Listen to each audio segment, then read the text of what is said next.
Bienvenido seas a las 100 velas del yokai.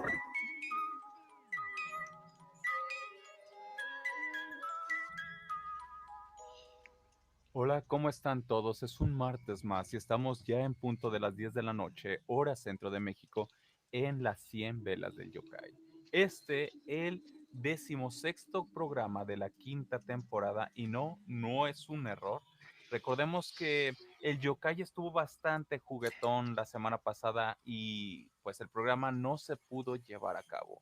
Pero esta vez sacrificamos a Nat. Nat la tuvimos que dejar con el yokai y es así que podemos tener este programa número 16. Eso sí, Nat antes de irse nos dejó sus audios grabados para seguir con este especial de posesiones. Le doy la bienvenida a todos nuestros caminantes silenciosos, a los que ya se están agregando al chat, como a Juan, Fernando, Naomi y Cristian. Y también como cada martes, bueno, no está Nat, pero sí está Lion acompañándonos. Muy buenas noches. Vamos a arrancar con un par de historias. Como les decía, Nat tuvo que ser sacrificada esta noche, pero sí tenemos algunas de sus historias. Tenemos otra historia en Discord que creo que es de Cristian. No estoy muy seguro, ahorita voy a revisar, pero ahí la tenemos en Discord también. Y otras historias más que tenemos preparadas para todos ustedes. Sin más preámbulos, vamos a iniciar con la historia número 74 de estas 100 historias. Esta historia que nos trae Nat desde el más allá. ¿Quién es el diablo? ¿Cuál es su verdadero nombre? ¿Cómo es de poderoso? ¿Cómo se manifiesta su obra destructora en la vida de los hombres? A estas preguntas y otras similares respondió el padre Gabriel Amort, el exorcista italiano más famoso, en una videoentrevista proyectada durante el Umbria International Film Fest, poco antes de la emisión de la película El Rito. El diablo, explicó él, antes que nada, es un espíritu creado por Dios, como un ángel. Como los hombres, también los ángeles fueron sometidos a una prueba de obediencia, en la que Satanás, que era el más esplendoroso entre los espíritus celestiales, se rebeló. Satanás es, por tanto, el primer diablo de la historia sagrada, además de ser el más potente de todos. Como en el paraíso, con los beatos y los ángeles en sus distintas categorías, también en el infierno hay una jerarquía, mientras que el reino de Dios está gobernado por el amor. El reino de Satanás está dominado por el odio. Los demonios se odian entre ellos y su jerarquía se basa en el terror, dijo el padre Amort.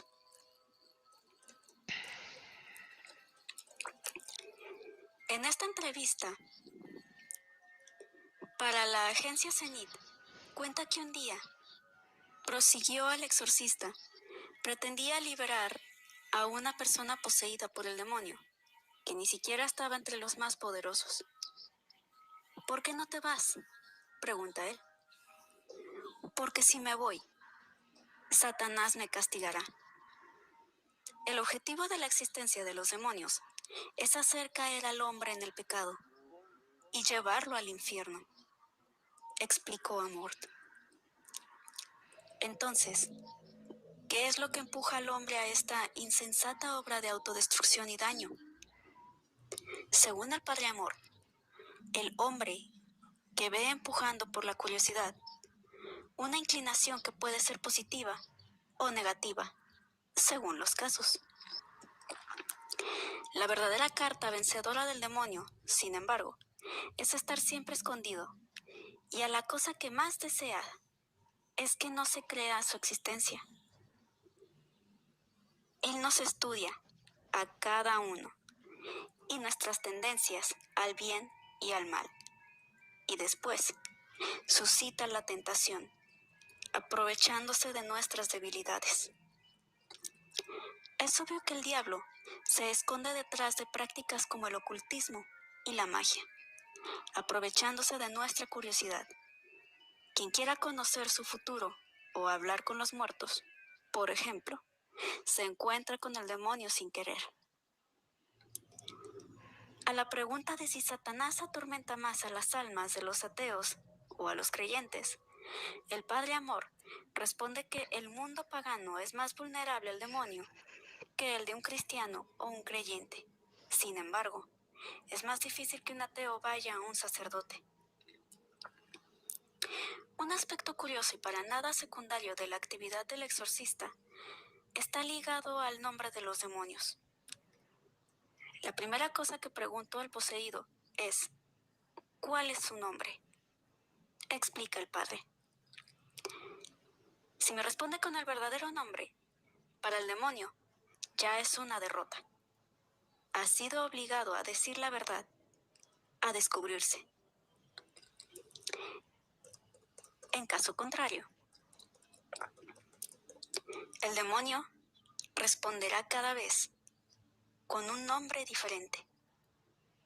Los demonios, en realidad, como los ángeles, no tienen un nombre, pero se atribuyen apelativos, incluso tontos, como Isbo.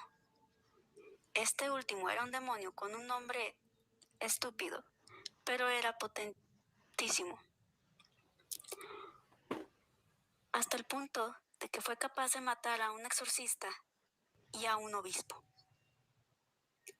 El Padre Amor precisó que la persona poseída no está necesariamente en pecado mortal, porque Satanás puede poseer el cuerpo, pero no el alma. Y recordó que el demonio no actúa solo con la posesión, también con el acoso, la obsesión y la infestación. Esta última se refiere a los lugares físicos. Los maleficios ligados a prácticas ocultas, como el mal de ojo, el vudú, macumba, como muchas otras, son casos muy raros, dijo el exorcista. Quien reza y se confía constantemente a Dios no debe tener miedo al demonio. Por lo demás, el Padre Amor declaró que no había tenido nunca miedo del demonio en los exorcismos. A veces, precisó, he tenido miedo de hacer daño físico. Por ejemplo, es un riesgo exorcizar a una persona enferma del corazón. Amor concluyó la entrevista confirmando que muchas personas, efectivamente, venden su alma al demonio. Mas sin embargo, y con ironía, añadió: yo he quemado muchos de esos contratos.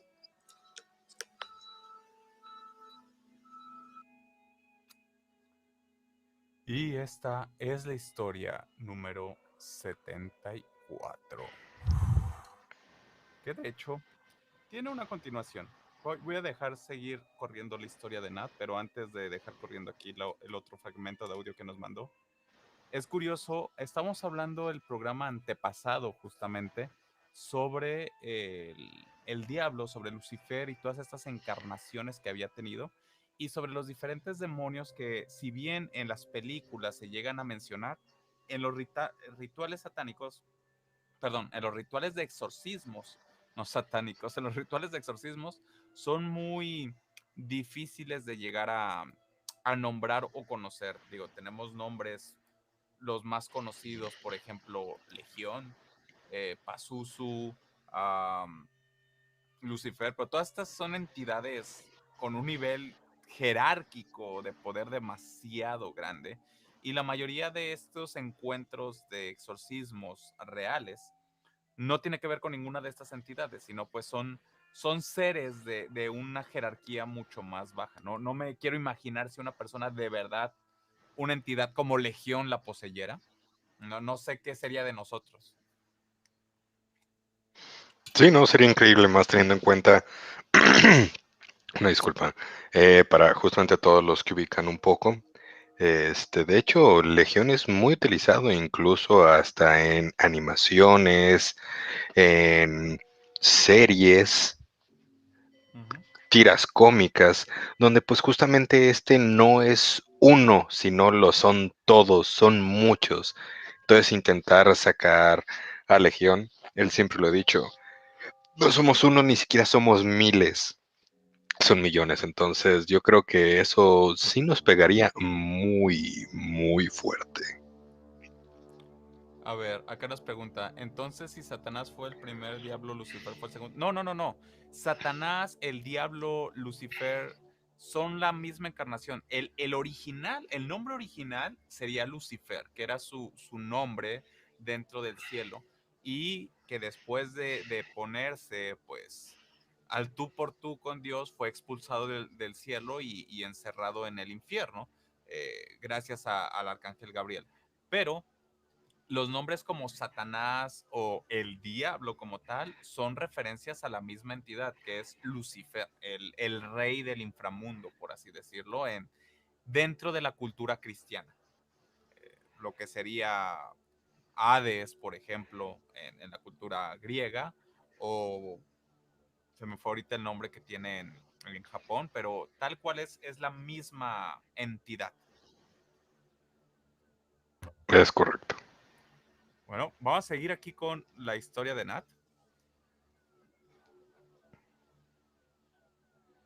Déjenme. Ok, que ahora no quiere iniciar. Ya. En un momento que esto está. Ahí está. Hay cosas que nunca cambian. Los demonios y casos de posesión infernal tampoco. Monseñor Rossetti, un sacerdote católico de Estados Unidos que dice realizar hasta 20 exorcismos a la semana en Washington, D.C., y que acaba de publicar un libro en el que relata sus experiencias y su peculiar batalla personal contra los demonios y maldades satánicas, como él mismo define en una entrevista para The New York Post. Otro tomo más que añadir a los amantes de la literatura demoníaca, que a pesar de no tener fecha de publicación en nuestro país, sorprende porque sus historias hablan de las supuestas nuevas formas que tienen los demonios de llegar a sus víctimas, ahora incluso a través de la tecnología más cotidiana. Los exorcismos han crecido exponencialmente en la última época, asegura. Estados Unidos es un país atormentado por la falta de concordia y la crisis moral. Está demoníacamente oprimido. Y además, creo que va a ir de mal en peor. Puertas que se abren y se cierran de golpe. Televisores que se encienden y se apagan espontáneamente. Perros que no cesan de ladrar. O víctimas que se comunican en idiomas antiguos. La fenomenología del endemoniado está ahí. Creas o no, en los casos paranormales. Y Monseñor Rossetti no deja de enfatizar que ha visto cosas asombrosas que no son humanamente imposibles. El presidente y fundador de la organización St. Michael Center for Spiritual Renewal, dedicada a supervisar y organizar las sesiones de exorcismo por toda la ciudad de Washington, D.C., declara que no ha visto hechos tan desagradables como los que frecuentemente se asocian a un poseído en las películas. Nada de giros de 180 grados de la cabeza, levitaciones repentinas o vómitos verdes, pero afirma que sí que se ha enfrentado al diablo de cerca. En un exorcismo, los demonios se ven envueltos en una tortura santa que sospecho que es peor que los fuegos del infierno. Asegura solemnemente al diario neoyorquino. Ellos se retuercen de dolor. Él tampoco queda a salvo, ya que según relata, muchas veces estas entidades diabólicas infligen daños físicos a la persona que intenta echarlos. Mi estómago comenzó a sentir náuseas y la sensación de malestar se extendió rápidamente de mi cabeza y al resto del cuerpo. Recuerdan uno de sus casos. Todo mi ser se sintió espiritualmente asediado durante la sesión que practiqué.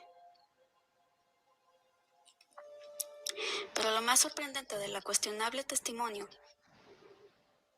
es cuando menciona y describe aquellos casos en los que el demonio se filtra a través de Internet y los servicios de chat. Sí, es una locura. En su entrevista menciona el caso de una joven que sufrió una quemadura en su hombro con forma de cruz invertida.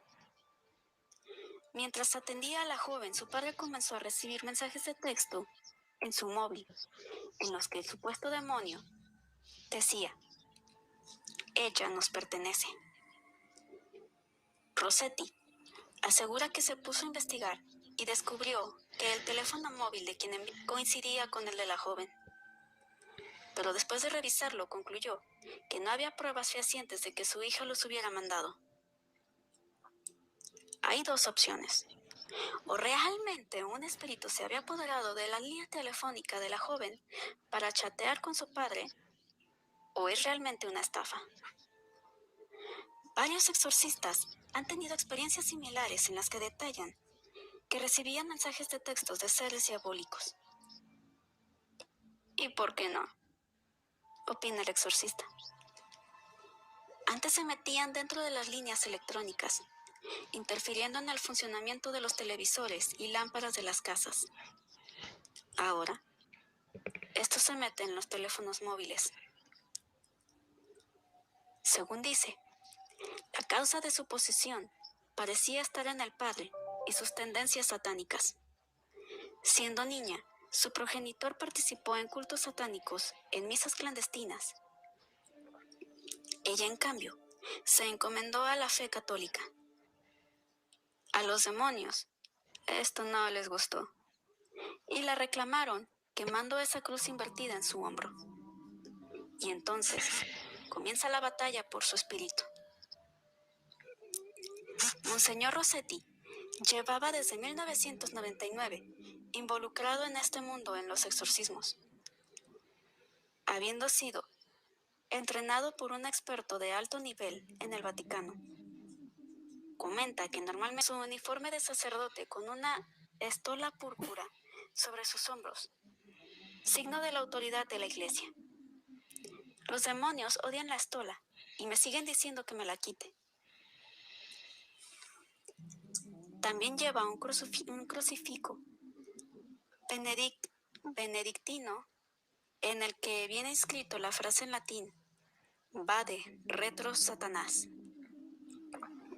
Por supuesto, siempre lleva consigo agua bendita, asegurando que los poseídos a menudo vomitan espuma blanca cuando son rociados con ella. ¿Qué hacer para evitar que antiguos demonios no penetren en la calma y tranquilidad de tu hogar? Rossetti lo tiene claro. Pon crucifijos en tu casa, una pila de agua bendita, estatuas religiosas o un rosario. Estos son elementos protectores, concluye él. Y es inevitable acordarse en los típicos pisos antiguos de muchas de las ciudades y barrios en los que nunca faltan estos elementos católicos. No para detener las fuerzas oscuras, sino como mero adorno u ornamento de una fe administrada. Y con esto terminamos, bueno, toda esta parte que Nat nos mandó sería la historia número 74 sobre los exorcismos y todos estos símbolos que muchas veces, o más bien todas las veces, los padres portan y que a su vez nos deja ver, según lo que Nat estuvo investigando, tiene una fuerte injerencia sobre estas entidades. No solamente es la cruz, lo que sabemos, o el agua bendita, sino también la misma vestimenta. A ver, voy a subirlo un poco. Perdón si se escucha por ahí. Voy a subirlo un poco ya. Acá nos comentaban, gracias por aclarar la duda. Esteban dice, depende el tipo de religión, porque para unos Lucifer es el rey y Satanás el príncipe. A ver, Esteban, si nos puedes compartir qué religiones. Yo en todas tenía entendida que es la misma entidad, a menos que también sea alguna especie como Trinidad, como el Padre, Hijo y Espíritu Santo, que sea algo así en el inframundo, pero yo tenía entendido que era la misma entidad en general. Si nos puedes Sí, compartir. yo también tenía lo mismo, pero exactamente como dice Rugin, si nos puedes compartir tu historia. De hecho, estoy viendo aquí en el chat que Juan José Díaz también nos está escribiendo una historia desde el chat. De hecho, Juan, si tienes la oportunidad de toda esta pegarla en un comentario de Discord, te lo agradeceríamos ya que hay ocasiones donde se nos pierde un poquito el hilo aquí en el chat y hay ocasiones donde no, pues justamente no terminamos de leerla completa como debería de ser. Sí, ahora mismo, digo, el Discord está en la descripción del video, pero ahora mismo se los pongo en el chat. Ese es nuestro Discord. Dentro del Discord hay un tema que se llama, la sección se llama Historias de Terror y ahí hay una subsección o un canal que se llama Cuenta tu historia. Si ahí no lo puedes poner, te lo agradeceríamos muchísimo para poderla leer de seguido. Sí, Aquí Fernando también dice que él se pregunta cuántos demonios habrán en el inframundo. uy, Pues quién sabe, ¿eh? Aunque muchos dicen y cuentan que nosotros vivimos en el infierno. ujú. Y aquí también Fabricio nos comenta que Nad y Ryu los escucha muy bajos. Probablemente a Nad la escuches baja porque es un audio grabado. Entonces estábamos justamente checando para que no se escuchara tan tronado el audio, y pues Pues lo sí. pudieran disfrutar. Y por Pero, Ryu, pues simplemente es el yokai que nos está haciendo sí. jugadas. ¿Tú, Lion, me escuchas bajo? No, yo te escucho bien. Pues no sé qué sea por acá. A ver, pues voy a subir unos decibeles por acá. No, la verdad no sé qué sea porque es el audio que siempre tengo en las transmisiones en general. Ni Sí, idea está qué extraño. sea. Pero bueno, sigamos con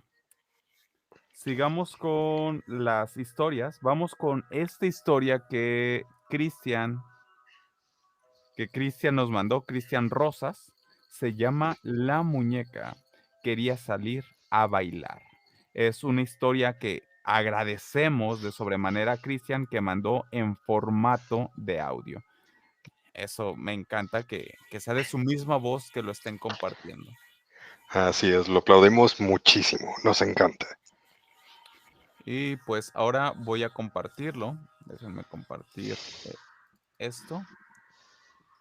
Y Lion, voy a silenciar un poquito tu micrófono para que no haya retroalimentación. Terminando la Muy bien. historia, lo vuelvo a prender.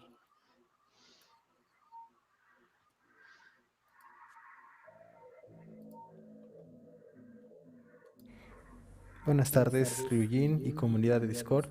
Yo soy Cristian y en esta ocasión pues, les quiero contar una anécdota que nos sucedió hace mucho tiempo a una prima lejana y mi tía nos contó.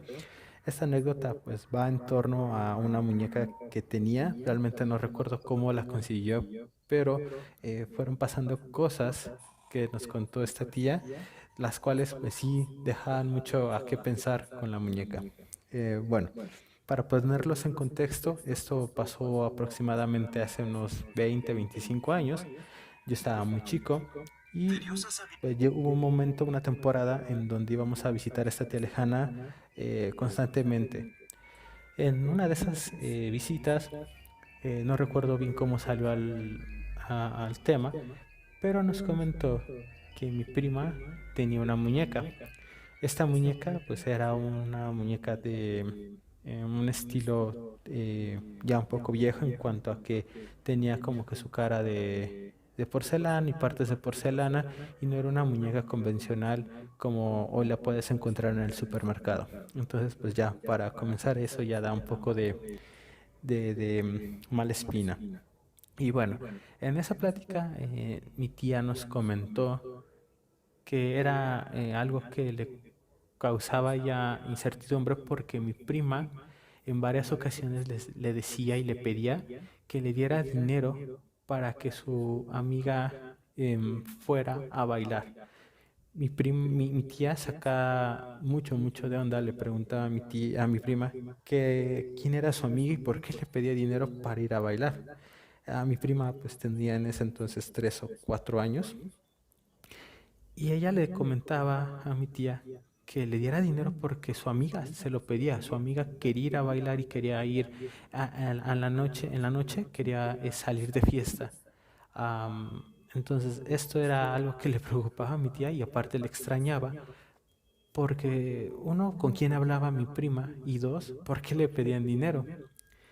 Bueno, en fin, mi tía nos comentó que seguía así como que dándole en ese entonces el avión a mi prima y no prestándole tanta atención.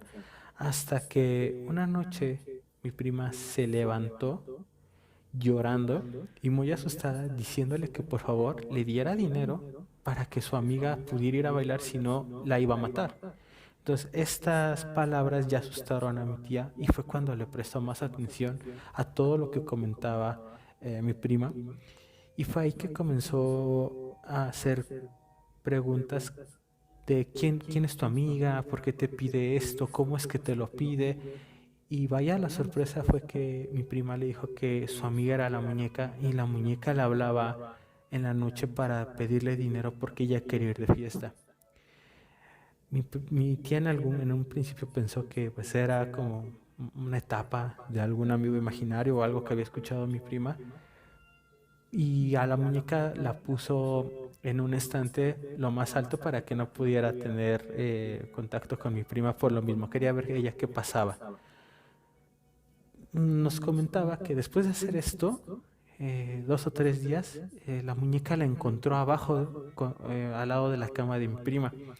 Pues ella pensó que había sido mi tío que la había bajado o alguna persona que se la había dado a mi prima y la volvió a subir y 2 o 3 días después vuelve a pasar lo mismo. La muñeca ya no estaba en ese lugar.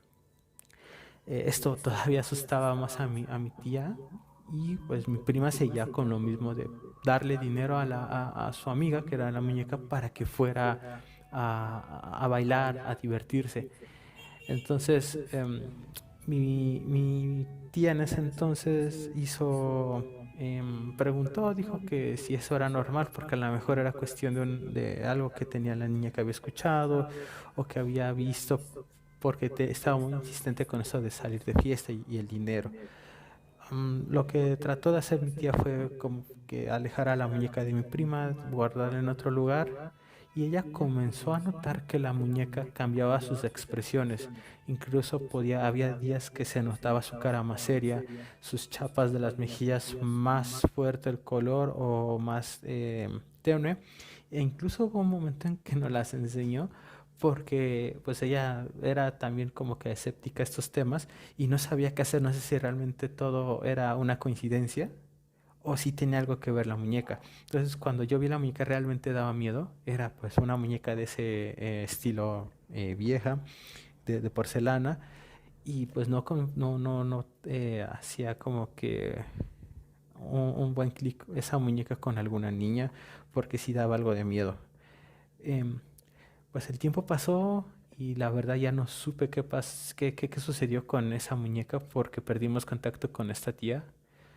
Pero es curioso cómo de pronto una niña de 3 o 4 años comienza a tener ideas de salir y darle dinero a alguien para que fuera de fiesta y si no lo hacía pues, la iba a matar. Ya con el tiempo, como les comento, no sé qué pasó. Espero que hayan sucedido cosas buenas y que se haya calmado eso. Y pues esta historia va muy ligada a lo que contaba Lion el martes con los amigos imaginarios. Entonces, de mi parte sería todo. Esta es una anécdota corta, pero espero que les haya gustado para que puedan compartirla con las 100 velas del yokai. Hasta luego. Buenas tardes, Ryujin y comunidad de Discord. Yo soy Cristian. Órale, pero qué interesante, vaya. No sé si no me escucho. Ah, ok. Rigo, estabas hablando en mute. Ahí está, ok. Esta fue la historia número 75. Sí, justamente las muñecas de porcelana siempre les he tenido respeto, pero es curioso que tenga que pedir como el dinero. No sé si sea tan fuerte la presencia que le quedó a la muñeca y que tuviera ese recuerdo de que para ir a bailar se necesitaba dinero. O sea, no sé, como una especie de su momento más feliz antes de la muerte o algo y que quiera revivirlo una u otra vez, pero es la primera vez que escucho que una muñeca poseída fuera tan, ¿cómo decirlo? Específica en su deseo.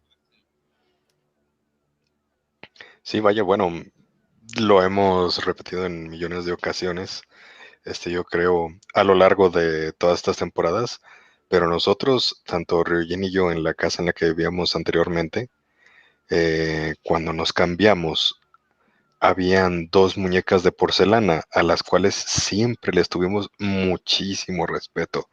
De hecho, otro de nuestros compañeros de vez en cuando les hacía té. Y no es que se los diera, digamos, en la boca, pero justamente hacía el té, lo dejaba junto con ellas, les decía que el té era para ellas. Justamente nos explicaba que parte de esto era pues para que ellas más que nada tomaran la esencia del mismo y después de un tiempo, cuando este ya estaba frío, él simplemente ya desechaba el líquido. O sea, pero sí era como muy de ellas. Y la gran mayoría de la casa siempre pensó que nosotros, más que ser los dueños, los inquilinos, los propietarios momentáneos de esa casa, siempre pensamos que fueron las muñecas. De hecho, teníamos un tipo, ¿cómo se le llama? ¿Cristalero? Sí, un cristalero tal cual. Ok, sí, no, un cristalero. Y arriba del cristalero es donde teníamos acomodadas estas dos muñecas que siempre estaban dando o mirando, llamémosle, hacia la calle. De hecho, estaban apuntadas justamente a una ventana donde nosotros no teníamos cortina ni similar. Entonces esta cortina realmente, digo, perdón, esta ventana daba siempre a la calle, siempre tenían vista a la misma. Y lo que, pues dentro de lo que cabe, siempre lo que nos sorprendió es que tuvimos la muy buena suerte de que a pesar de que nuestra casa se podía ver hacia adentro, nunca se metieran a robar, nunca nos pasara nada. De hecho, hubo ocasiones donde las puertas se quedaron abiertas de par en par, toda la noche y pues nada pasó. Y Tal vez sea agregando que, superstición. Ah, sí, continúa, por favor. no, que agregando que en esa misma cuadra hubo robos tal cual, de gente que se metió a las casas. Así es. Y pues digo, tal vez sea mera superstición, pero al menos yo sigo creyendo que quien nos estuvo cuidando de que no pasara nada en la casa realmente sí fueron esas muñecas. Para mí siempre creí que sí había bastante fuerza, ya sea buena, mala, sobrenatural, como le quieran decir, pero siempre pensé que sí había bastante fuerza en esas peculiares muñecas. Y pues esta es otra de las historias que Cristian nos comenta. Eh, pero sí, creo que es una mezcla entre las muñecas como tal y también la parte donde hemos mencionado también que como ese deseo de las personas se llega a quedar y pues Ujú. parece que justamente era eso, o sea, un deseo tan fuerte que si no se lo cumplías, pues te mataba. Sí, vaya, empezaba a hacer sus dagas.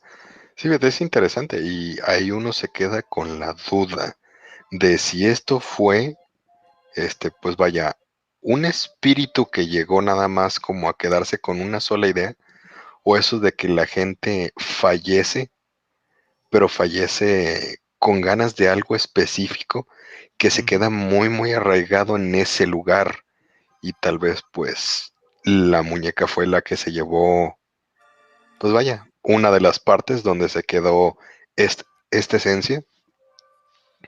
O bien, incluso podría ser a lo que nosotros les comentamos, que en ocasiones es un tipo de poltergeist, que el poltergeist es todavía una manifestación psíquica pero todavía de personas vivas que también tienen un deseo tan fuerte, tan arraigado, que en ocasiones lo pueden hacer de alguna manera visible.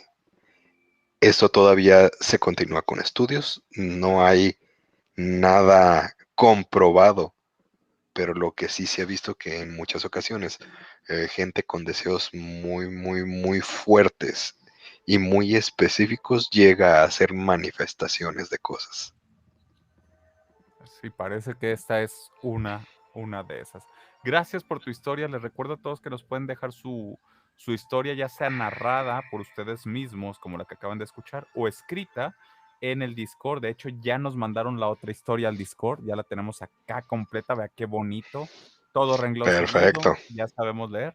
Y además, déjenme comentarles, Esteban dice, bueno, en la religión cristiana dicen que son iguales, pero la diferencia que en algunos textos dicen que Lucifer es uno de los ángeles de Dios y Satanás es el personaje demoníaco que gobierna el inframundo. Sí, bueno, justamente es eso.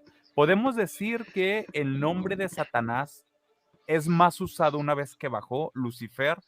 Mucha gente también conoce a este ser del inframundo como Lucifer todavía, que era su nombre angelical, pero digamos que al bajar al inframundo es otro de los nombres que usan. Digo, se va a escuchar muy caricaturizado este ejemplo, pero es como las personas que cuando se escapan de su casa dejan de usar su nombre y empiezan a usar un apodo más de barrio, pues algo así con Lucifer y Satanás, que a final de cuentas, como les digo, yo tengo entendidos, son el mismo ente. Así es. De hecho, el que tal vez podrían diferenciar, que sí le dicen que es el príncipe del infierno, es a Belzebú, que Ujú, también en ciertas religiones los tienen fusionado con lo que sería Satanás. Justamente como dijo Regín, Lucifer fue una vez mientras fue ángel, cuando fue desterrado al infierno es cuando, al infierno es cuando se le empezó a llamar Satanás. E igualmente, depende el libro de demonología, pero que no hay como tal rangos. O sea que todos son lo mismo.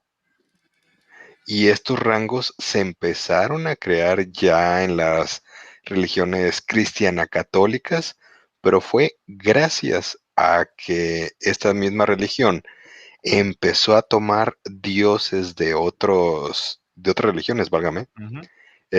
y al intentarlas meter a la religión para decir, ¿sabes qué? Tu Dios no es un Dios, es un demonio. Le empezaron a cambiar ligeramente los nombres y los metieron, vaya, pues al libro de la demonología. Pero sí, como tal, se supone que demonio es el general, es el espíritu maligno. Ujú. Mira, acá Andrés nos dice, bueno, le está contando a Fernando que en la universidad hizo una investigación de las limpias desde un punto de vista científico. Oye, estaría bueno que lo compartieras. Me recordó yo en la preparatoria por diversión. Digo, el internet no era lo que es ahora y los foros y todos estos lugares de criptozoología y todo al respecto, pues no sé, eran como esos hobbies que agarrabas. Y hice un escrito para una materia sobre eso, sobre los monstruos en la vida real. Por ejemplo, los zombies, los vampiros, cuáles son las enfermedades que hay detrás. Entonces, podríamos hacer un especial de eso, de monstruos en la vida real. Y si tienes, Andrés, esto de tu investigación, un resumen, claro está, de las limpias desde un punto de vista científico, estaría fenomenal poderlo compartir. Sí, estaría increíble porque pues vaya, justamente Ryujin hablando poquito de lo que las enfermedades, justamente antes, ay, se me acaba de olvidar el nombre de la enfermedad, esta que escupen sangre, bueno, que empiezan a toser Ok. sangre, Bueno, hay leucemia, tuberculosis. no, tuberculosis, antes se le llamaba vampirismo, Mm, y era muy extraño e interesante las maneras en las que los intentaban combatir. Pero literalmente una vez con este vampirismo casi casi acusaban a toda la familia de vampiros ¿sí? y Era tenían lo, que enterrarse en una posición específica para que no se volviera a levantar. era lo mismo, por ejemplo, con los pelirrojos que decían que eran hombres lobo y que decían, imagínense qué cosa tan terrible, decían que el pelaje del hombre lobo pues sale cuando llega la luna llena y estaba debajo de la piel. Entonces, para comprobar que eran un hombre lobo, a estas personas les arrancaban la piel en vida para buscar si tenían o no el pelaje y descubrir si eran o no hombres lobos. Eran unas cosas realmente barbáricas que se hacían, pero Qué suerte que ya hemos avanzado un poquito. ujú. Si no, no quiero imaginar cómo no sería. Pues muy bien, pues vámonos a la siguiente historia. ¿La lees tú o la leo yo, Regine? Justamente No, la que nos dejaron aquí en Discord. te la dejo para que la leas. Ok. Esta historia se hace llamar La Casa de la Moneda. El territorio boliviano, al igual que muchos otros lugares de Latinoamérica, se halla inundado por leyendas y mitos fantásticos que a más de uno le han puesto la piel de gallina. El que vamos a contar a continuación ocurre en la preciosa ciudad del Potosí, dentro de una de sus construcciones históricas más importantes, la Casa de la Moneda. Erigido durante la época colonial, dicho lugar se ha visto rodeado en más de una ocasión por las leyendas urbanas y las supersticiones de la gente. La más popular afirma que sus sótanos se encuentran malditos, motivo por el que hasta hoy el día es imposible bajar en las visitas guiadas.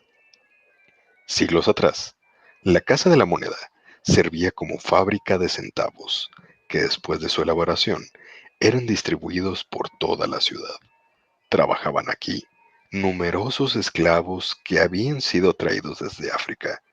Justo enfrente se alzaba un convento que por su fachada y por la apariencia de las hermanas que allí vivían, se había ganado el respeto de todos los habitantes.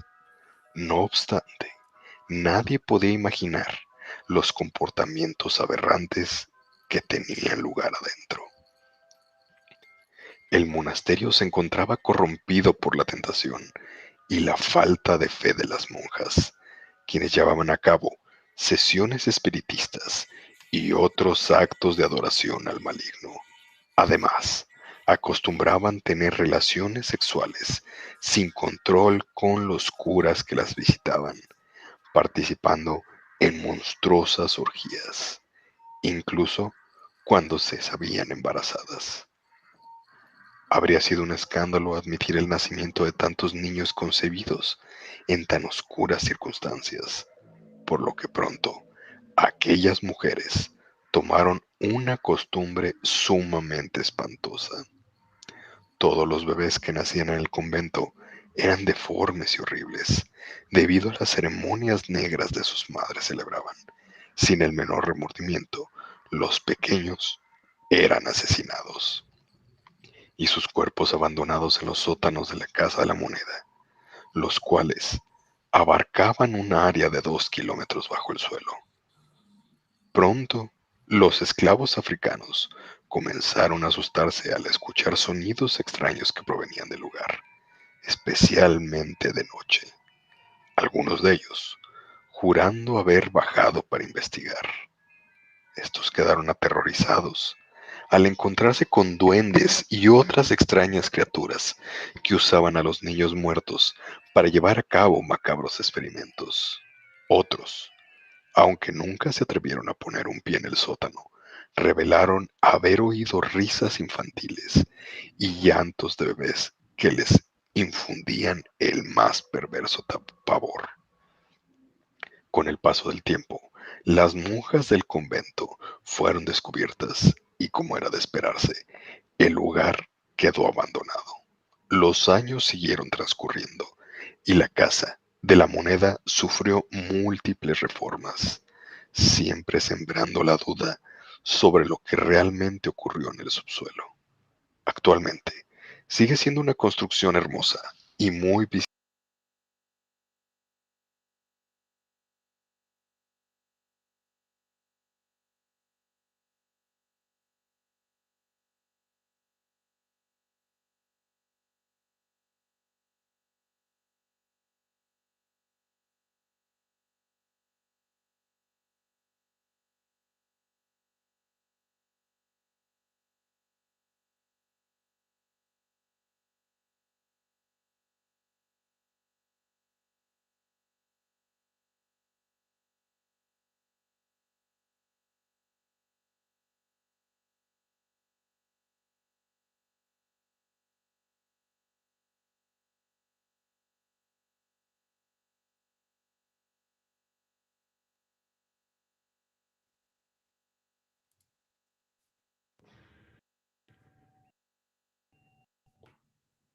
parece que hubo un pequeño corto. Creo que alcanzamos a estar bien aquí, pero hubo un pequeño corto de luz y se nos fue la señal por unos segundos. Hola Juan, hola a todos los que andan por acá. Vamos a esperar unos momentos solamente a que Lion regrese. Porque sí, se nos fue la luz y regresó de inmediato. El yokai no quería que termináramos la historia, pero en unos momentos más llega Lion. Es más, de aquí a que llega él.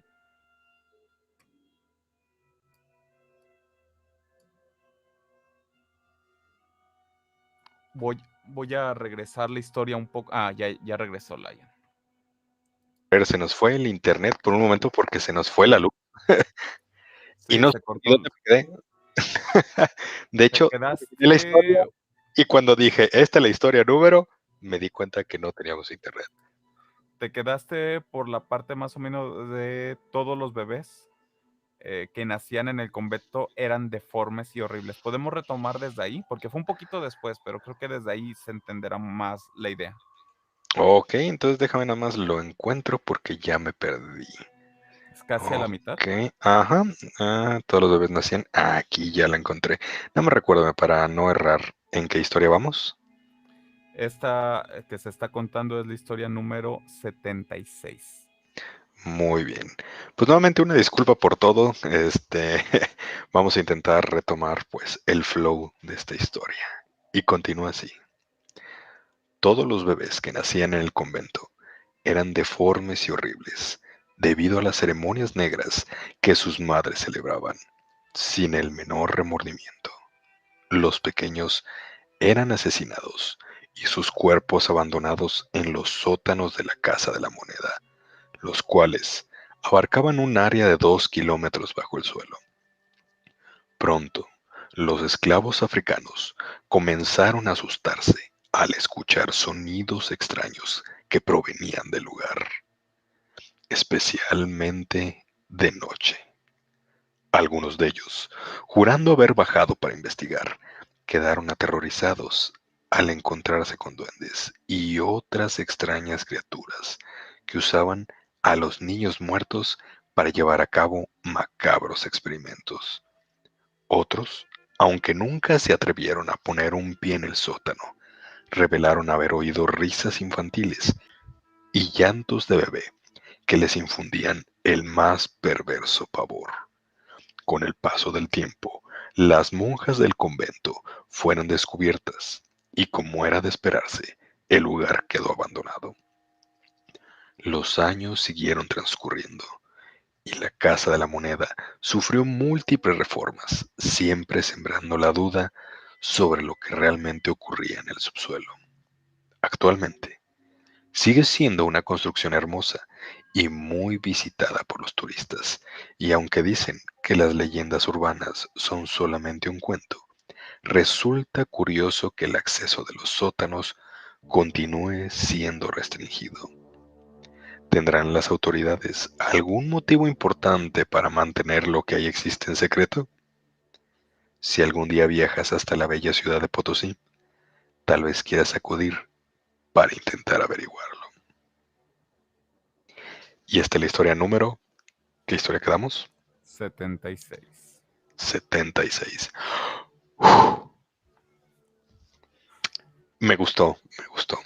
Y sí, fíjense, es muy chistoso, tanto digo, se han sabido tantas cosas sobre la religión esto, pero siempre que sean estos lugares donde la perversidad llega a otros puntos, donde siempre normalmente quienes tienen, pues vaya, justamente para guardar el secreto, tienen que Sí. asesinar infantes y que después de un tiempo los encuentran. Y es algo que se repite, es una historia que se repite mucho en varios lugares, varios templos antiguos que tenían estas catacumbas para poder esconder la evidencia, por así decirlo. Sí, es algo feo, pero pues, ¿qué ha pasado? y que esperemos que se haya dejado de pasar. A ver, acá Esteban nos dice, no sé si han escuchado que si juegas a las escondidas en la noche se puede asomar una entidad dionis, dionisíaca. Creo que hubo ahí un error Mm, en la escritura, pero yo lo que había escuchado es jugar escondidas en la noche en lugares como bosques, porque justamente lo que estás haciendo es que estas entidades pueden darse a conocer o pueden salir sin peligro de que las veas directamente, porque al estar jugando, pues tú sabes que alguien pudo haber cruzado por ahí, pero no estás seguro por la oscuridad de si es una persona que conoces o es alguna otra entidad. Casi, casi como una invitación. mira, aquí ya nos dijeron que era demoníaca. Mm, ya. Sí, de hecho, pasa mucho con las criaturas feéricas, que son las que dicen que se esconden en el rabillo del ojo. ¿Qué nos dice por acá Andrés? En los lugares de paz se encuentran atroces historias. Bueno, hay lugares que sí, hay otros que no. Uno ya no sabe en dónde está y es que nunca vamos a terminar de saber toda la historia que hay detrás de cada uno de estos lugares o qué ocultan.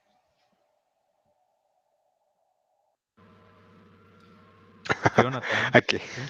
Ándale, sí, justo antes que estaba leyendo lo que nos puso Jonathan.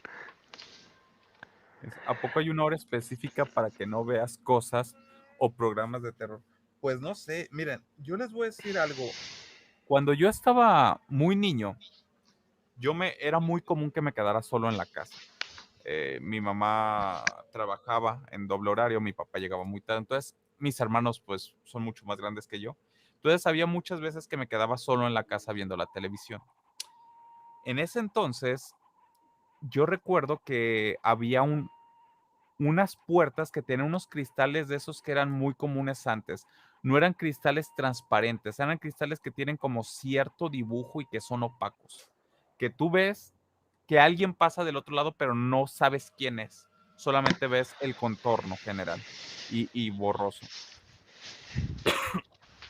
Y para mí era común ver sombras que pasaban por ahí hacia una esquina, que no había nada, porque era una pared justamente.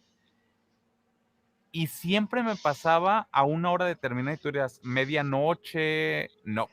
Me pasaba cerca de las 12 de la mañana, entre 11 y 12 de la mañana cuando estaba solo en la casa, ya sea en vacaciones o algo, pero era en la mañana pasando a mediodía. Que justamente eh, en ciertas escuelas, porque yo estuve en colegio católico en primaria y secundaria, se rezaba el Ángelus, porque se decía que era la hora en... ¿Cómo estaba? Es que luego también la hora puede variar a que eran las 3 de la tarde, pero rezábamos el Ángelus como eso de mediodía por cuestión de la muerte de Jesús, a las horas que fue. Aunque en otros lugares también se dice que es a las 3 de la tarde, pero ese mediodía, esa hora en la mañana tiene un significado que ahorita en el momento de verdad mentiría si les digo exactamente cuál es, pero se rezaba el Ángelus a esa hora. Efectivamente, y de cualquier manera también, como dicen, una hora tal vez en especial en no ver cosas o programas de terror, se dice mucho en muchos lugares que las 3 de la mañana es la hora en la que estamos más conectados con el mundo sobrenatural. Entonces es cuando más se pueden ver cosas. Es muy interesante esta hora porque pues vaya, el mundo tiene muchísimas zonas horarias, pero en casi todas siempre se dice que a las 3 de la mañana ahí con ellos, Ujú. tanto sea aquí en México como sea en Japón, donde sea, siempre es la hora en la que pasan sucesos más extraños. Déjenme darle agradecimiento a Cristian por el super sticker que mandó. Muchísimas gracias, Cristian. Y Fernando nos dice, mi tío un día me contó que conoció 5 jóvenes que le preguntaron que en dónde quedaba las cuevas del diablo y pues él guió hacia la cueva y mi tío les advirtió que regresaran antes de la noche porque, y nos dejó con suspenso Fernando. Igual Andrés justamente nos comenta lo que acabamos de decir, que se supone que Jesús murió a las 3 de la tarde y, y que justamente por eso se contrapone lo que son los demonios que salen a las 3 de la mañana. Acá Y sí, Jonathan nos dice que así se llama, la hora de terror. Ah, mira, Fernando ya continuó. Entonces nos dice que les advirtió que regresaran antes de anochecer, porque en la cueva del diablo muchos se pierden y pues mi tío se fue y pasaron 2 días que ya no supo nada de ellos. Nunca hacen caso. sí, no, tengan cuidado con todo ese tipo de cosas que realmente no entendemos. A ver, Cristian dice, ¿se cree que Jesús murió a las 3 de la tarde? Ah, justamente lo que me estaban diciendo. Ok, Cristian acá lo reafirma. Sí, algo de las 3 recordaba, pero lo que no recuerdo es por qué a las 11 o 12 rezábamos el Ángelus. No recuerdo por qué era ese horario. No, pues ahora sí que quién sabe. Tengo que buscarlo. Pero por hoy terminamos. Ya son las 11 de la noche, 11 en punto de la noche, hora centro de México, y es momento de despedirnos. Ahora sí, este fue el verdadero programa número 16. El anterior que había dejado colgado ya se va a borrar. Ya no va a estar disponible. Y desde este micrófono se despide Ryujin, recordándoles que no debes sentirte solo porque siempre habrá alguien o algo acompañándote. De este lado se despide Lion, deseándoles que vivan libres y mueran bien. Estas fueron las 100 velas de Yokai.